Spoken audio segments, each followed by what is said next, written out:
So given the evidence that's being revealed during the January 6th public hearings regarding the insurrection, it's becoming crystal clear that the linear progression of Donald Trump's criminal scheme is as obvious as it is incriminating. Let's talk about that, because justice matters.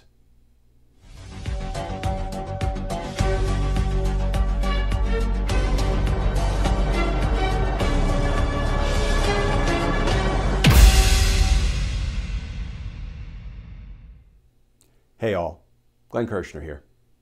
So as I continue to watch the evidence presented in the public hearings by the January 6th House Select Committee that has been investigating the insurrection, I sort of look at the evidence through the lens of a former career prosecutor.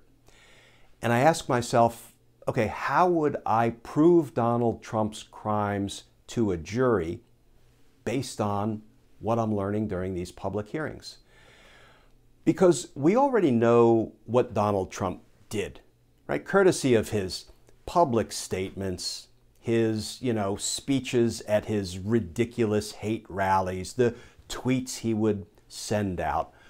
We already know what Donald Trump said and what Donald Trump did, but what we're learning in these all-important public hearings is what went on before Donald Trump made those statements, gave those speeches, posted those tweets, right? We're getting a look behind the curtain at what prompted, what motivated Donald Trump, what drove him to give birth to the big lie that the election was stolen.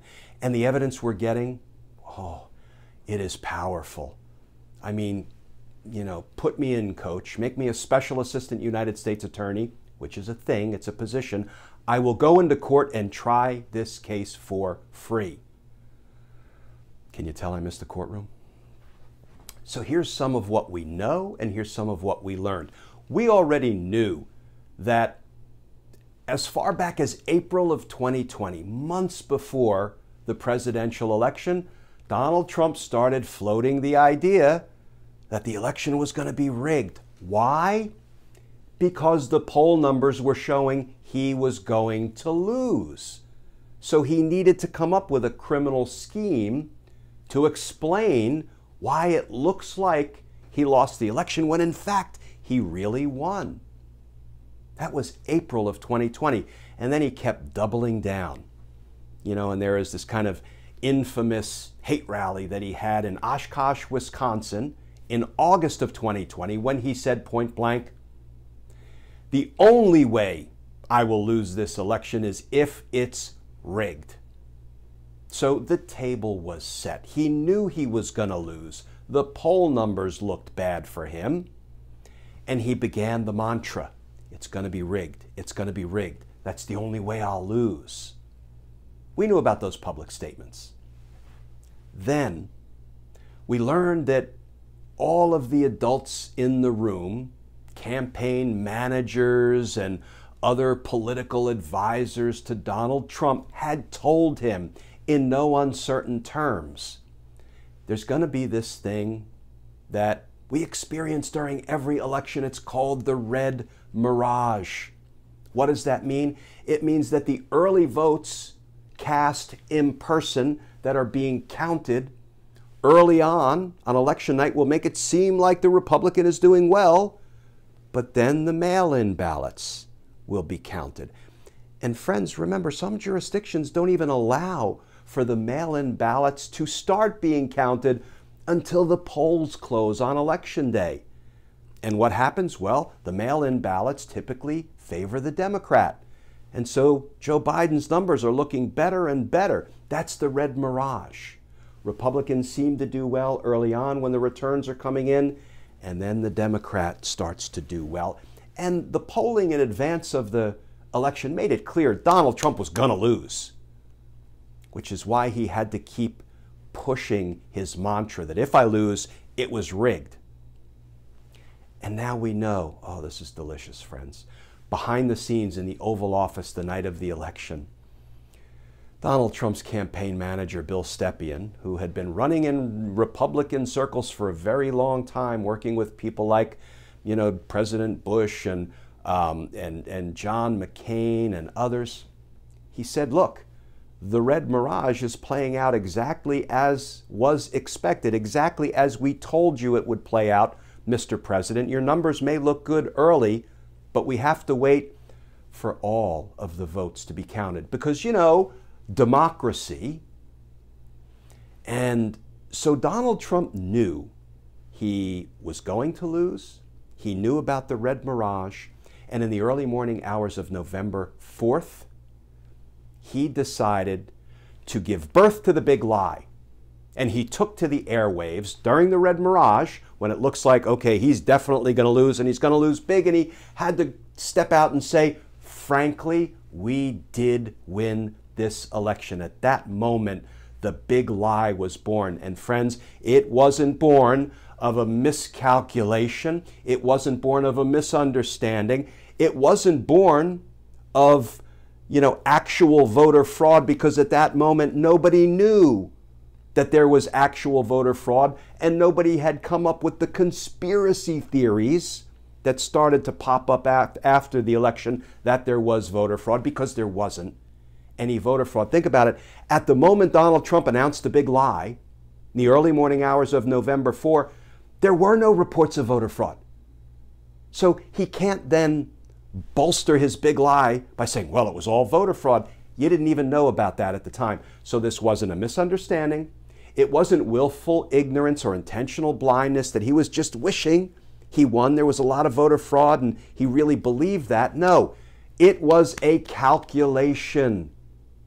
It was an intentional lie. He knew he was going to lose. So he had to come up with an alternate plan, and that alternate plan was the big lie. And we now know what was going on in the Oval Office right before he made that fateful decision to give birth to the big lie on camera. We know that all of the adults in the room, the Bill Stepiens and others, said, Mr. President, you can't go out and declare victory because you didn't win. You certainly haven't won yet, and the numbers are looking really bad that are coming in as the mail-in ballots are being counted and trending for Joe Biden. You absolutely can't go out and declare victory because you didn't win. That would be a lie. It would be a big lie, wouldn't it?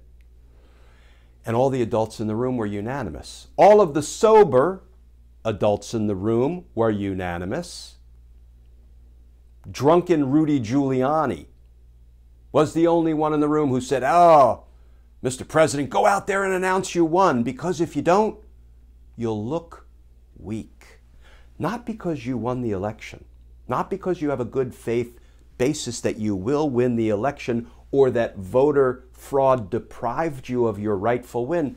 You got to just go out and say it. Otherwise, you're going to look weak. Nothing is more undemocratic or destructive to the democratic process or dismissive of the will of the American voters than what drunken Rudy Giuliani told Donald Trump to do that night, and Donald Trump did it. Not because drunken Rudy told him to. He did it because that was the plan from way back in April, moving through August, moving through the election night.